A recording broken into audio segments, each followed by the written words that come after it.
So what attracted you to the roles? Oh man, I got cast. That's attractive always, yeah.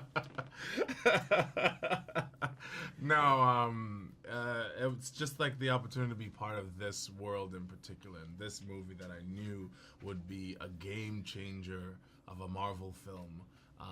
Getting to work with Ryan Coogler, which was a dream of mine for a very long time. All these things really just made it like the perfect storm of a project to be a part of. Yeah, for me it was a conversation with Ryan and him talking to me about this world and then me thinking, wow, if this goes out into the world, how many people would it empower?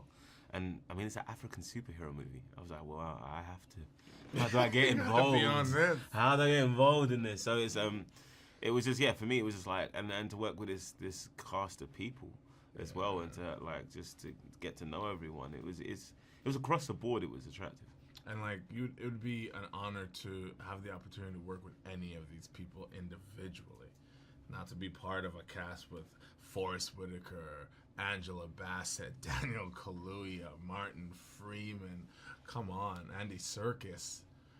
It's just magical. Daunting for sure. You mentioned working with Ryan, so tell us about the experience of working with Ryan on set. Well, a thing for me that I feel Ryan has this kind of musicality about the way he works. Like he listens very intently and closely, and he kind of composes what he wants. Like he's listening. He's like, yeah, I want this. Can this happen? And he's very much like an attentive director. And even going back to your past question about drawing you to the project, I knew I wanted to be part of the project because in the audition, I would sometimes check in to see how I was doing while I'm acting.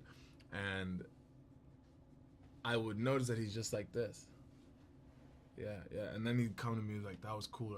Can you do it more like this? So he was listening to me very closely. I think with me, it was like he could just read people and read other actors and kind of like navigating and then just unlock things in you that you didn't even know, you didn't think of in that way, just from a conversation being had on the set. And it feels like it's a casual conversation, but he goes, oh no, and then you go, oh.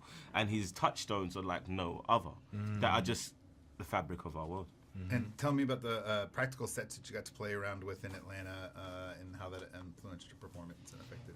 Practical sets, I mean, it's amazing. Like this, like seeing Wakanda, even like a lot of it was green screen, but the stuff that we saw and the landscapes that we were a part of were just fascinating to be around, and you're in awe of it first time, but then as a character you have to kind of go, this is my world, this is my reality. Those aspects that were like present for you at the time were so like flawless and believable. So the first time I saw the waterfall, I'm like, I really get a basin and I get like a fall and all these things. It's actually pretty cool.